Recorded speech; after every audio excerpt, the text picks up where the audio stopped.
Assalamualaikum warahmatullahi wabarakatuh. Perkenalkan, nama saya Elsa Putri Indriani dengan NIM 22030174005 dari kelas Pendidikan Matematika 2022A. Saya akan menjelaskan tentang pembuktian beberapa teorema, antara lain teorema 8.15, 8.16, 8.17, 8.19, 8.21, 8.20, dan 8.26. Baik, pembuktian pertama adalah teorema 8.15. Teorema 8.15 berbunyi, jika kedua pasang sisi berhadapan sebuah segi empat kongruen, maka segi empat itu disebut jajar genjang. Untuk membuktikannya, kita akan menggunakan format diketahui, buktikan, lalu bukti. Untuk yang diketahui itu adalah segi 4 ABC D dengan AB kongruen CD, AB kongruen CD, dan AD kongruen BC. Kita akan membuktikan bahwa segi 4 ABCD adalah jajar genjang. Untuk bukti, kita akan menggambar segi 4 ABCD dengan dengan AB kongruen CD, lalu AD kongruen BC. Untuk langkah pertama, kita akan menulis yang diketahui terlebih dahulu. Untuk yang diketahui pertama, yaitu AB kongruen CD.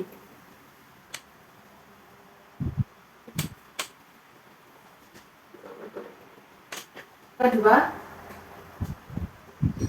AD kongruen BC.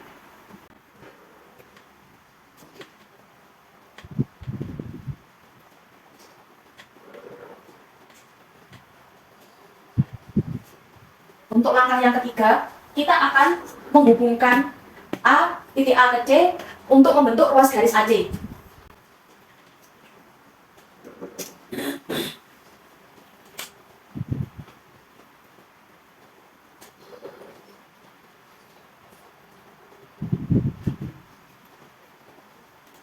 Buat AC dengan menghubungkan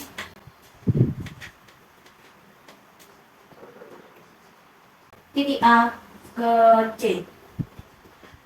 Lalu untuk langkah keempat, di sini kita sudah memiliki ruas AC, ruas garis AC. Maka untuk langkah yang keempat, AC dapat kongruen dengan dirinya sendiri karena didukung oleh sifat refleksif.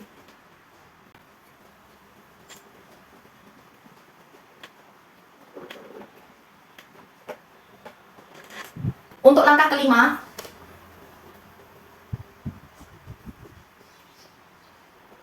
segitiga ADC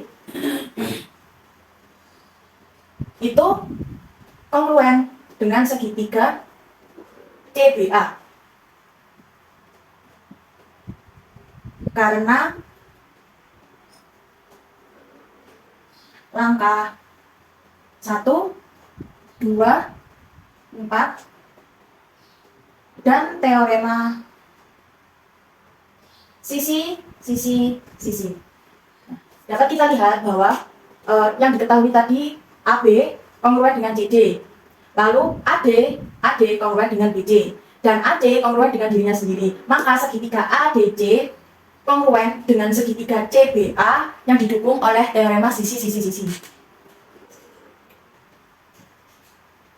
Untuk langkah keenam, sudut DCA kongruen dengan sudut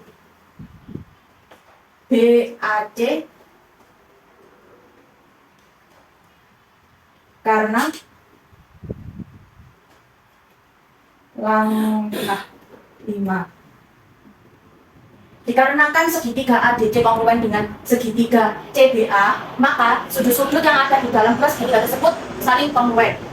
Maka dapat kita tahu bahwa sudut DCA itu kongruen dengan sudut BAC akibat kongruensi pada nomor 5.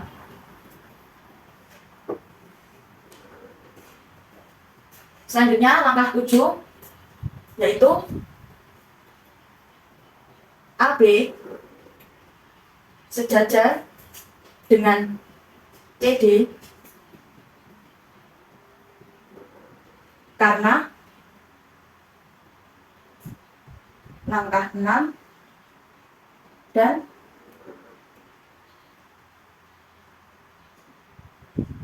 teorema sudut dalam berseberangan.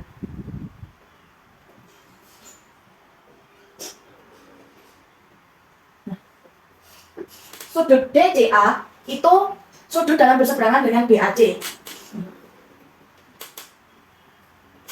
Maka CD itu akan sejajar dengan BA atau AB itu sejajar dengan CD. Kita akan menuliskan simbol sejajar di sini.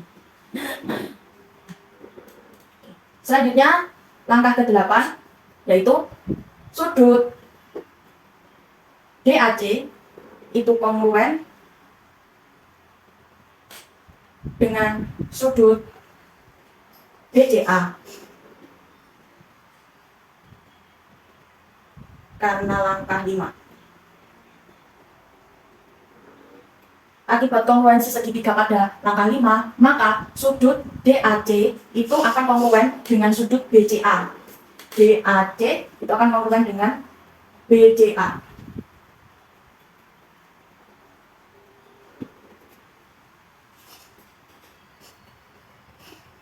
Sembilan.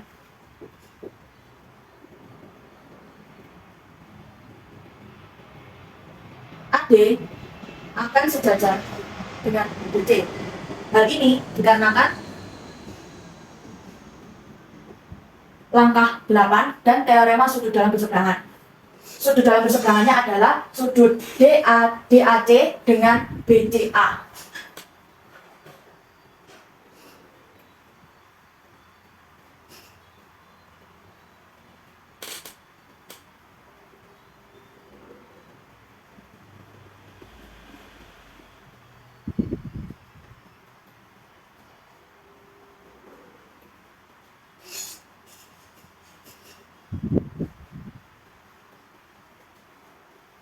Langkah ke-10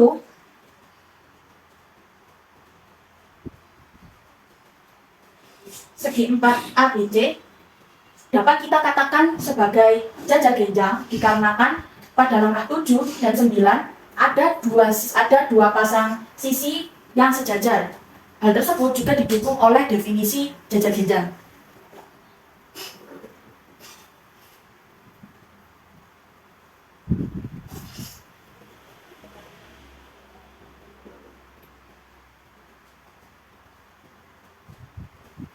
Karena langkah 7 dan 9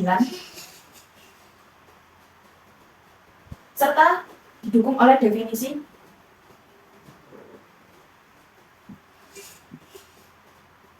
jajar genjang sendiri.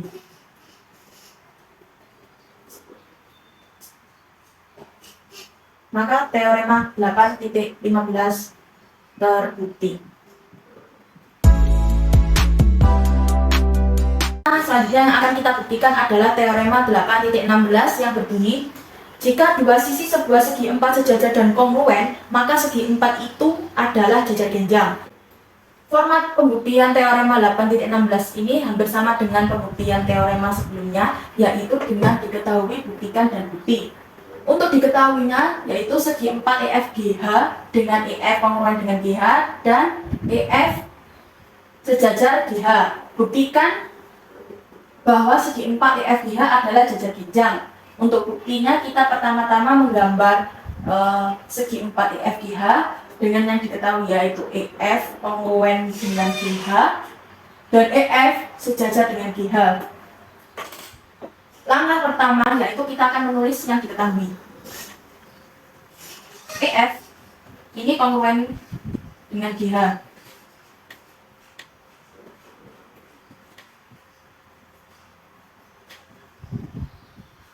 Yang kedua, EF sejajar dengan GH.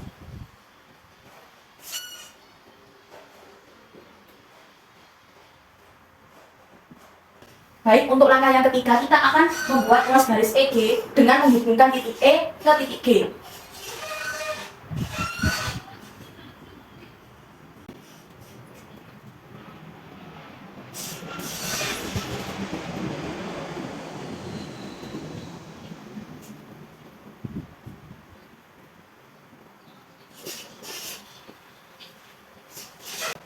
Untuk langkah yang keempat, yaitu sebelum menuju langkah keempat, kita akan menghubungkan titik E ke G.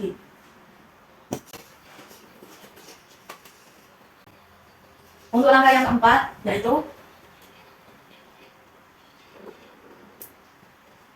EG akan kongruen dengan dirinya sendiri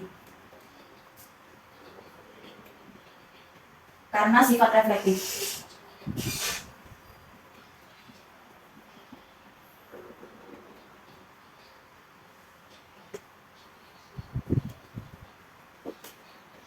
Terus selanjutnya, yang kelima adalah sudut HGE ini kongruen dengan sudut FEG.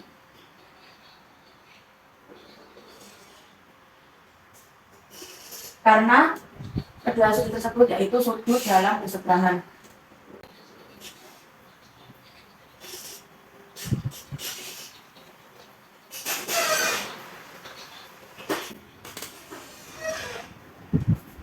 Untuk langkah yang keenam, kita dapat menyatakan bahwa segitiga GHE itu akan kongruen dengan segitiga EFG karena langkah 1, 2,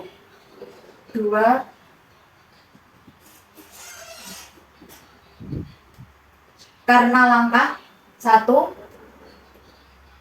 4, dan 5 dan juga didukung oleh postulat sisi sudut sisi.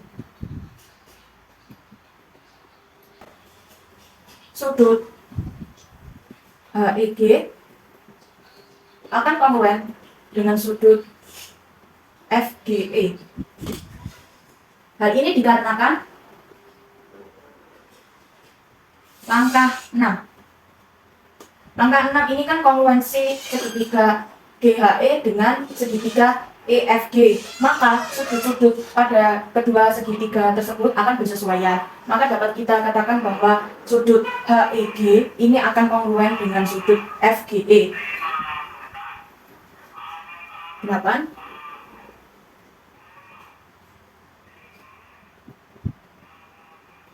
EH sejajar dengan FG karena langkah 7 dan teorema.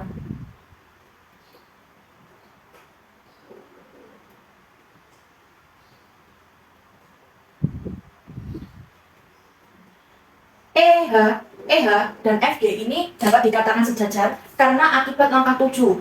Langkah 7 ini sudut HEG dengan sudut FGE ini termasuk sudut dalam berseberangan, yang menyebabkan EH akan sejajar dengan FG. 9. Karena langkah 8 yaitu EH sejajar dengan FG, maka kita dapat memberi tanda sejajar pada EH dan FG. Untuk langkah yang ke-9 yaitu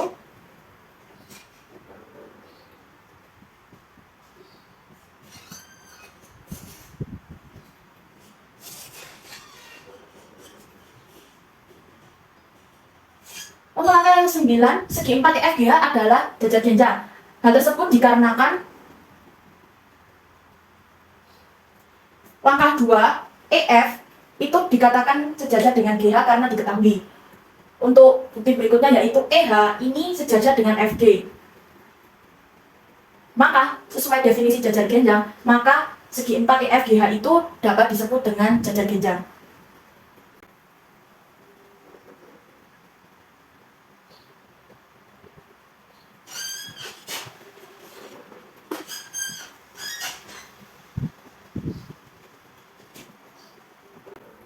Maka pembuktian teorema 8.16 selesai.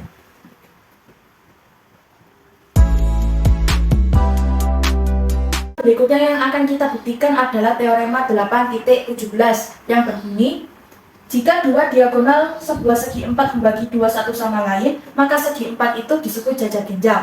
Format pembuktiannya sama dengan teorema sebelumnya, yaitu diketahui, buktikan, dan bukti. Untuk diketahuinya yaitu segi 4 PQRS dengan diagonal PR, dan QS. Lalu untuk yang diketahui berikutnya yaitu PX sejajar dengan RX dan SX sejajar dengan QX. Yang akan kita buktikan adalah segi 4 PQRS adalah jajar genjang. Untuk buktinya, pertama kita akan gambar terlebih dahulu untuk segi 4 PQRS-nya. Langkah pertama,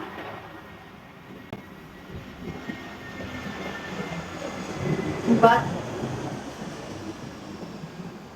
titik X sebagai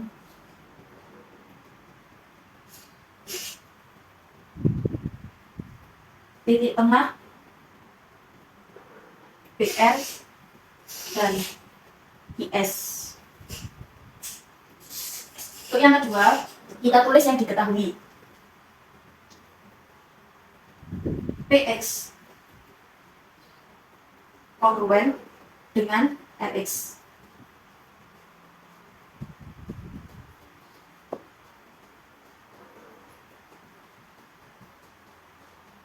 Untuk yang ketiga, SX ini sejajar dengan IX karena diketahui.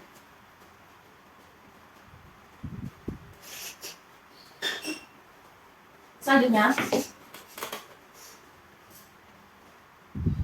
sudut PXI ini kongruen dengan sudut RXS karena saling bertolak belakang.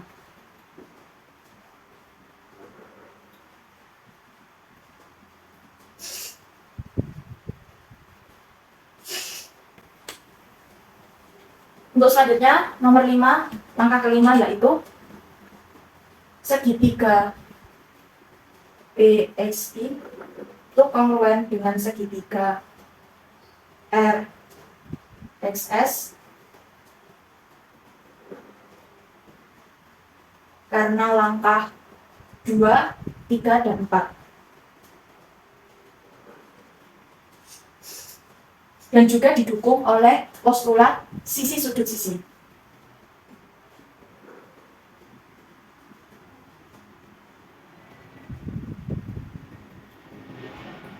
Untuk yang keenam, PQ akan kongruen dengan SR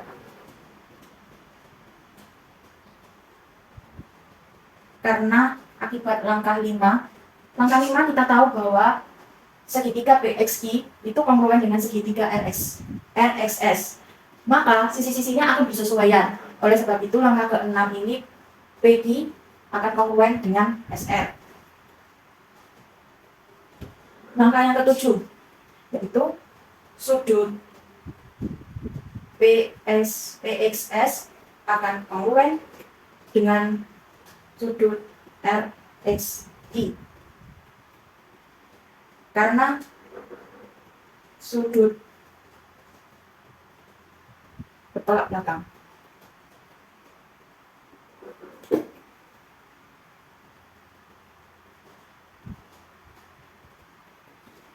Tolak belakang. Maka kita dapat menyatakan bahwa segitiga SXP itu kongruen dengan segitiga IXR.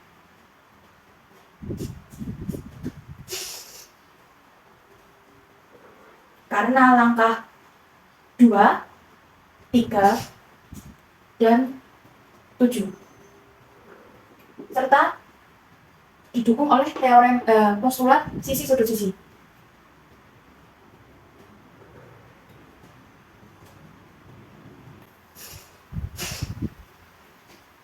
PS tulang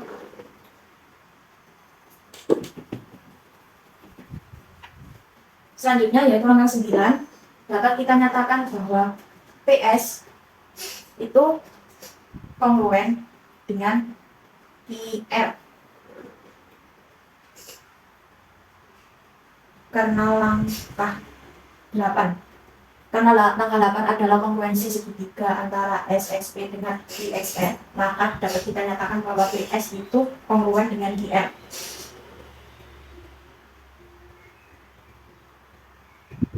Langkah ke-10 yaitu segi 4 PQRS adalah jajar genjang.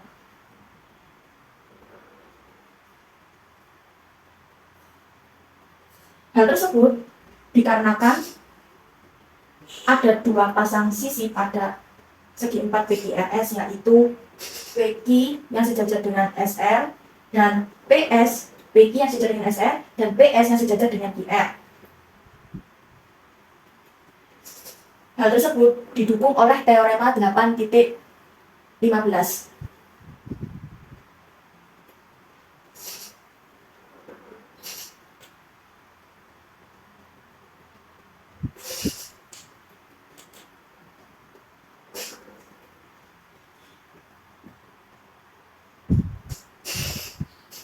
Maka pembuktian teorema 8.17 selesai.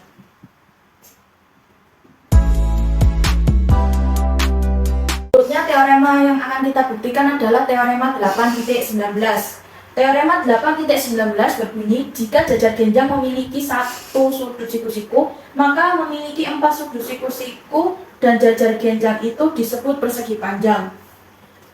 Format pembuktiannya sama dengan teorema sebelumnya, yaitu diketahui, buktikan, dan bukti.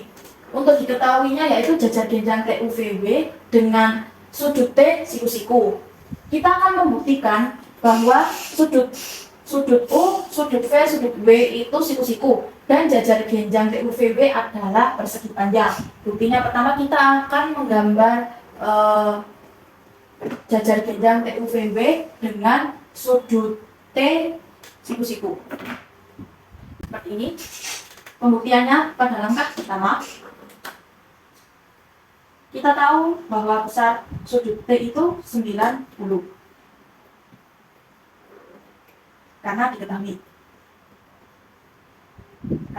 bahwa sudut T itu siku-siku sehingga besarnya 90. Yang kedua, sudut T kongruen dengan sudut V karena sudut berhadapan. Lalu langkah yang ketiga yaitu besar sudut T jika dijumlah besar sudut U ini akan berjumlah 180 karena penjumlahan sudut.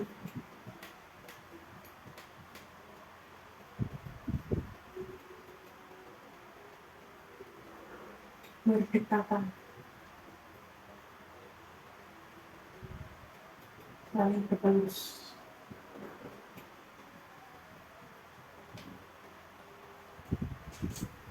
Langkah berikutnya yaitu kita tahu bahwa besar sudut T adalah 90. Maka untuk langkah yang keempat kita substitusikan besar sudut T ke langkah ketiga. 90 ditambah besar sudut U sama dengan 180. Maka besar sudut U adalah 90.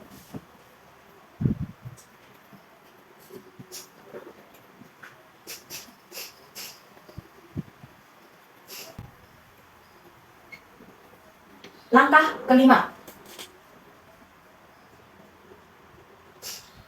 sudut U ini kongruen dengan sudut W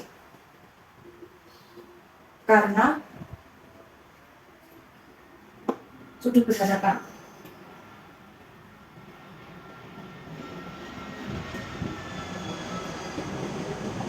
Maka dapat kita ketahui bahwa sudut U, sudut V, sudut W ini itu siku-siku. karena langkah 2 dan 5. 2, 4, dan 5. 7. Jajar genjang POVB adalah persegi panjang karena langkah 6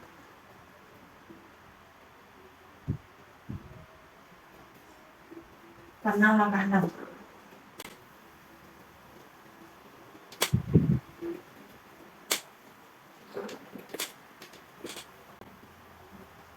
Maka pembuktian teorema 8.19 selesai.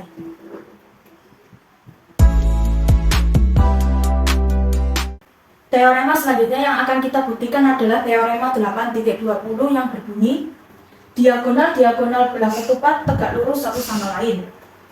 Format pembuktiannya sama dengan teorema-teorema sebelumnya, yaitu diketahui, buktikan, lalu bukti.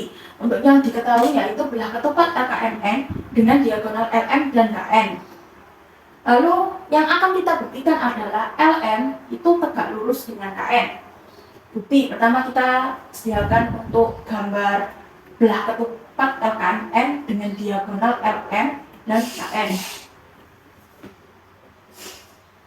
Langkah pertama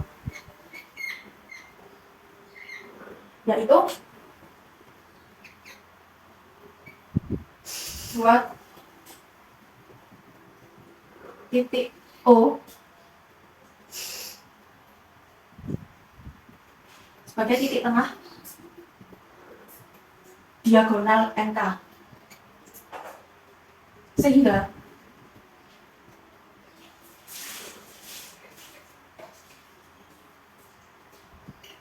NO sama dengan paket.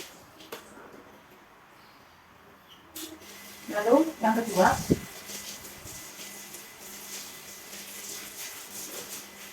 NN ini kongruan dengan MK karena diketahui MN kongruan dengan MK.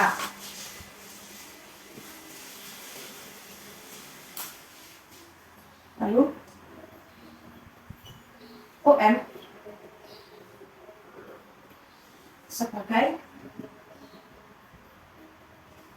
garis sumbu.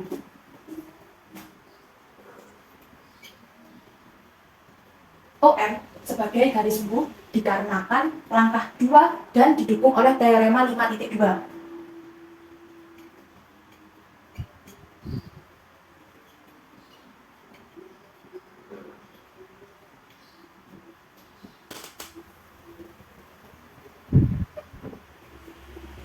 Selanjutnya langkah keempat yaitu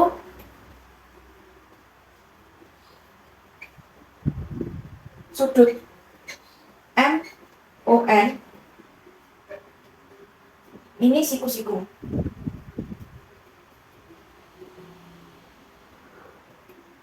Karena definisi garis sumbu dan akibat langkah 3. Yang kelima yaitu OM ini elemen dari LM karena diketahui bahwa OM LM.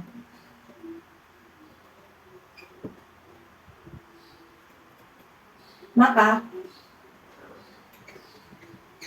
LM ini tegak lurus dengan KN karena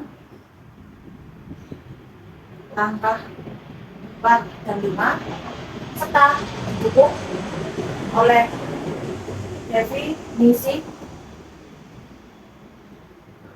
garis saling tegak lurus.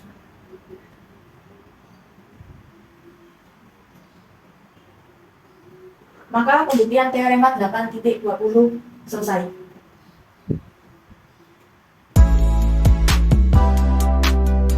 teorema selanjutnya yang akan kita buktikan adalah teorema 8.21 yang berbunyi jika diagonal-diagonal sebuah segi empat saling membagi dan sama panjang dan saling tegak lurus, maka segi empat itu disebut belah ketupat. Untuk membuktikannya kita menggunakan format pembuktian seperti teorema-teorema sebelumnya, yaitu diketahui, buktikan, dan bukti. Untuk diketahuinya yaitu segi empat CDEF dengan diagonal CE dan DF. Lalu diketahui juga CG kongruen dengan EG dan DG kongruen dengan FG. Lalu juga diketahui CE tegak lurus dengan DF.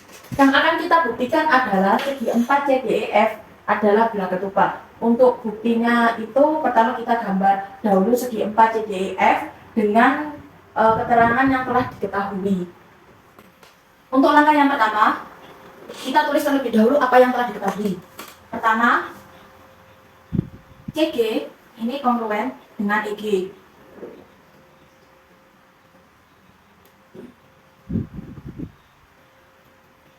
Lalu, kedua diketahui yaitu FG kongruen dengan DG.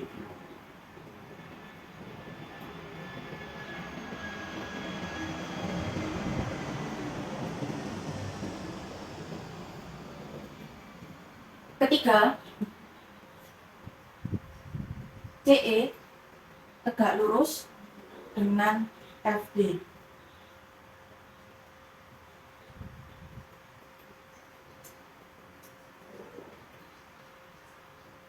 Yang keempat,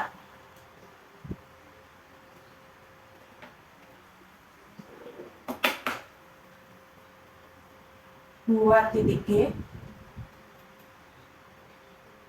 sebagai titik tengah CE dan FD.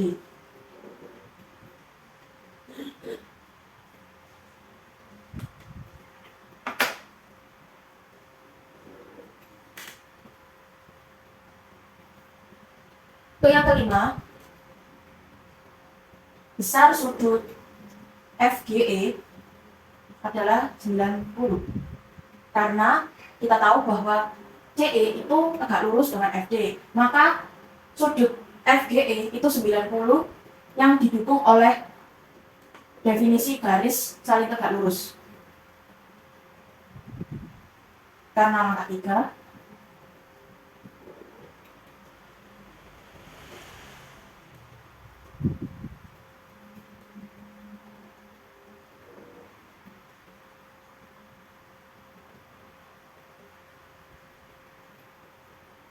untuk langkah yang keenam, besar FGE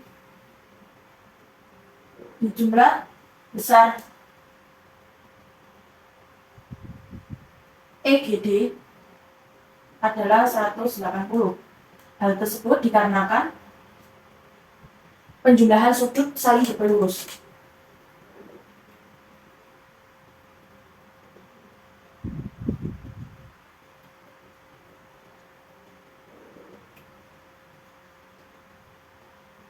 Selanjutnya, kita akan substitusikan besar sudut FGE itu ke penjumlahan sudut yang ada di langkah ke-6. Kita tahu bahwa besar sudut FGE adalah 90, lalu kita jumlah dengan besar sudut EGD akan berjumlah 180. Maka besar EGD adalah 90. Ini dikarenakan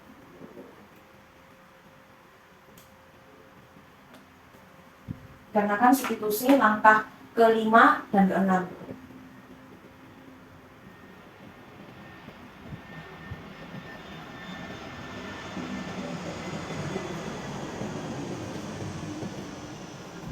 Berikutnya, dapat kita katakan bahwa FGE ini kongruen dengan EGD karena teorema sudut siku-siku.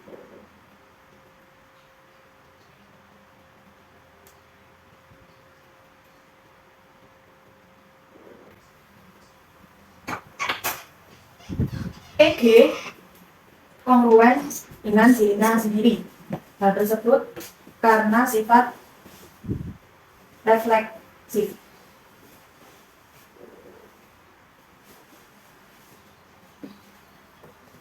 Maka dapat kita katakan bahwa segitiga FGE itu kongruen dengan segitiga DGE karena angka 2 karena langkah 8 dan 9 serta didukung oleh postulat sisi sudut sisi.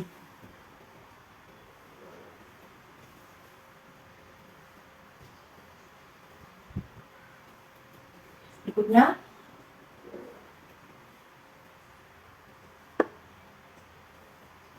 sudut.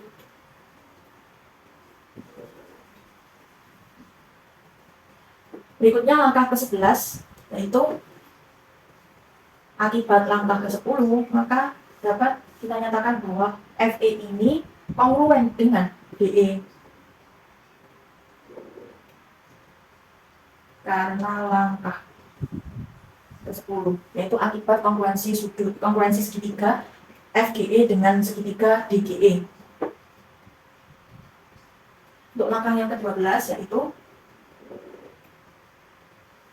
sudut FGE ini kongruen dengan sudut DGC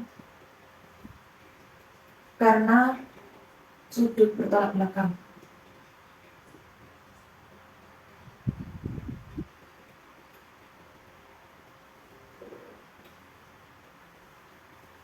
Selanjutnya yaitu segitiga FGE ini akan kongruen dengan segitiga DGC karena langkah 1, 2 dan 12 dan didukung oleh postulat sisi sudut sisi. Selanjutnya angka ke-14 yaitu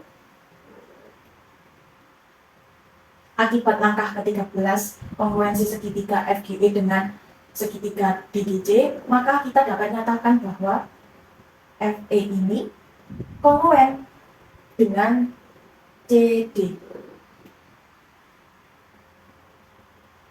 karena langkah 13, yaitu kongruensi segitiga FGE dengan segitiga DGC. Selanjutnya dapat kita lihat pada langkah ke-11 itu FE itu kongruen dengan DE, lalu di langkah ke-14 itu FE kongruen dengan DD. Maka dapat kita nyatakan bahwa DE itu kongruen dengan DD karena sifat transitif.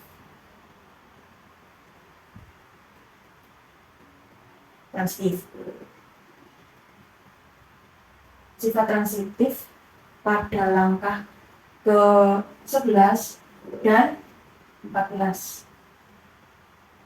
Selanjutnya yaitu sudut EGD itu kongruen dengan sudut CGF karena sudut bertolak belakang.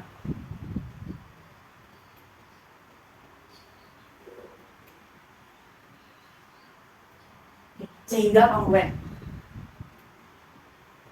17. Maka dapat kita ketahui bahwa segitiga EGD ini akan kongruen dengan segitiga CGF karena langkah 1, 2 dan 16 serta didukung oleh postulat sisi sudut sisi. Untuk langkah ke-18, akibat kongruensi segitiga EGD dengan segitiga DGF, maka dapat kita tahu bahwa CF ini kongruen dengan DE.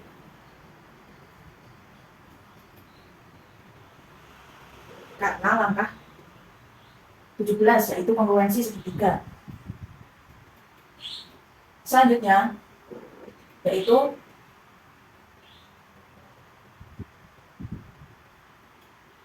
kita lihat pada langkah ke-15 yaitu DE ini kongruen dengan DD. Lalu di langkah ke-18 CF kongruen dengan DE. Maka dapat kita tahu bahwa CD ini akan kongruen dengan CF karena sifat transitif.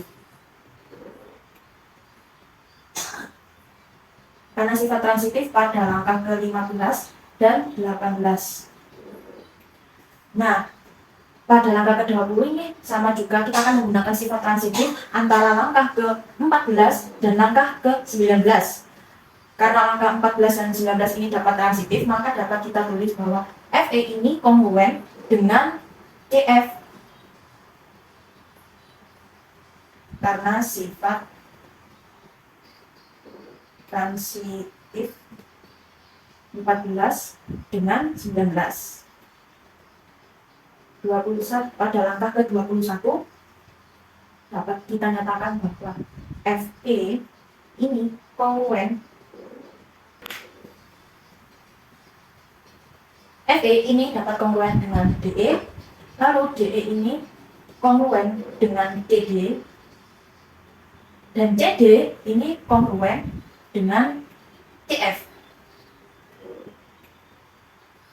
Alasannya karena langkah ke-11, lalu langkah ke-15, dan langkah ke-19. 22 segi 4 TDEF adalah ketupat.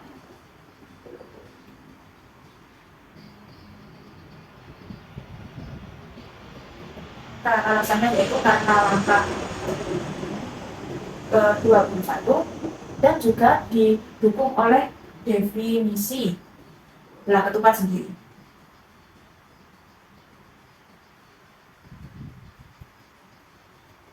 Maka pembuktian teorema 8.21 selesai. Terbukti.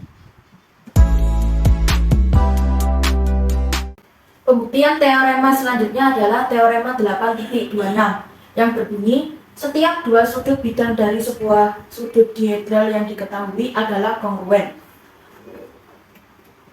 Format pembuktian untuk teorema 8.26 seperti format pada pembuktian teorema sebelumnya, yaitu diketahui, buktikan, dan bukti. Untuk diketahuinya yaitu sudut dihedral ABGB itu dan VS dan V dan S itu titik sudut bidang sudut UVW dan sudut RST di sudut dihedral ABGB. Lalu yang akan kita buktikan adalah sudut UVW ini kongruen dengan sudut RST. Bukti kita akan menggambar yang diketahui yaitu sudut dihedral ABGB, lalu VS ini titik sudut bidang UVW, dan ini R, dan S itu titik sudut bidang RST.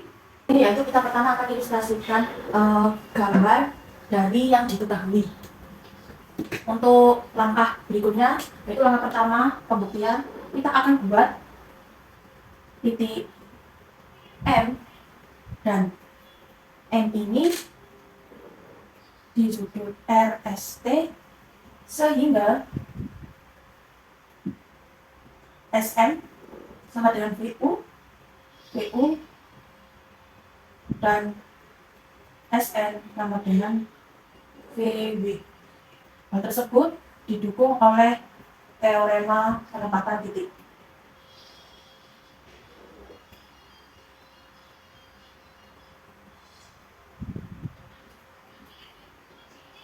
Yang kedua, kita tahu bahwa SM itu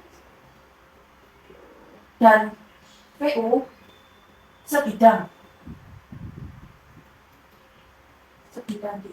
sebidang dan tegak lurus pada garis PQ. Karena langkah 2. Maksud saya karena langkah 1. Langkah ketiga itu kita dapat nyatakan bahwa SM sejajar dengan VU karena langkah 2 dan juga didukung oleh teorema 8.2. Untuk langkah berikutnya yaitu langkah keempat, dapat kita nyatakan bahwa segi 4 UVSM itu sebagai jajar gembel.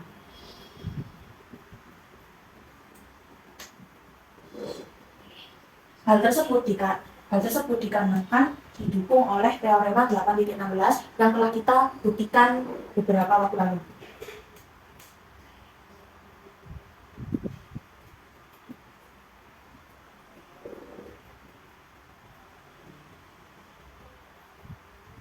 Kelima, ini UM akan sama dengan PS karena akibat langkah keempat.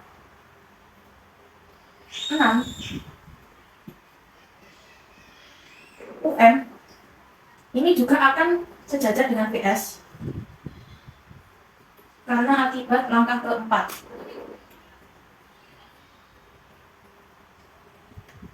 Untuk langkah ke-7 yaitu SN ini dan PW itu sebidang dan tegak lurus garis PQ.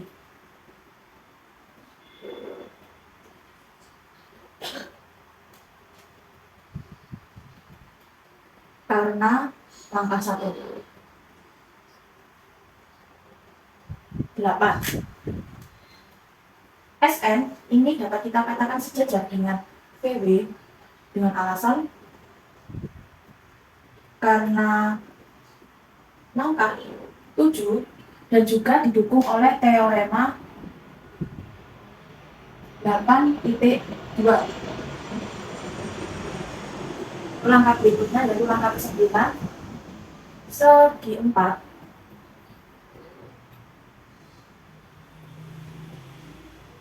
WVSM ini dapat kita nyatakan sebagai jajar pinjam dengan alasan karena didukung oleh teorema 8.16 yang sudah kita buktikan sebelumnya. 10. Langkah ke-10 dapat kita tahu bahwa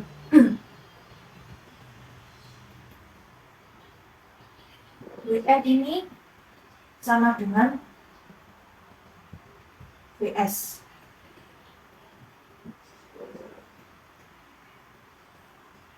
Karena langkah ke-9 yaitu karena bentuk cacat ginjal. Langkah ke-11 yaitu WN akan sejajar dengan WS karena langkah ke-9 juga akibat langkah ke-9. Selanjutnya kita dapat menyatakan UM sama dengan WN. Hal tersebut dikarenakan sifat transitif antara langkah ke-5 dan langkah ke-10. Transitif langkah ke-5 dan 10. Berikutnya Kita dapat menyatakan juga UN ini sejajar dengan WN karena transitif juga dari langkah 6 dan 11.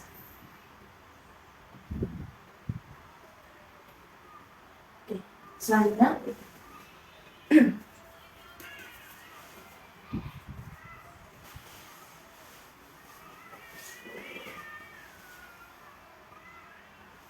segi 4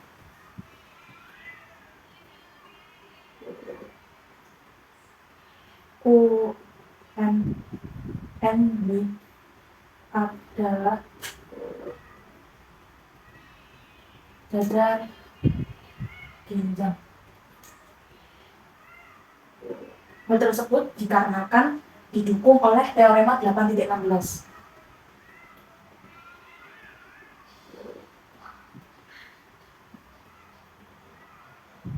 Berikutnya yaitu UW ini kongruen dengan MN. UW kongruen dengan MN karena langkah ke-14. Maka dapat kita nyatakan bahwa segitiga UVW ini kongruen dengan segitiga MSN karena langkah 1 dan 15. Satu tadi kan SN itu sama dengan VU dan SN sama dengan VB. Lalu langkah ke-15 ini UW itu kongruen dengan MN. Maka kita dapat menggunakan teorema sisi. Langkah ke-17 ini sudut UVW kongruen dengan sudut MSN karena langkah ke-16 karena kongruensi segitiga UVB dengan segitiga MSN. Langkah ke-18 yaitu sudut UVB ini juga kongruen dengan sudut RST karena sudut MSN ini sama dengan sudut RST. Maka pembuktian teorema 8.26 selesai. Teorema 8.26 terbukti.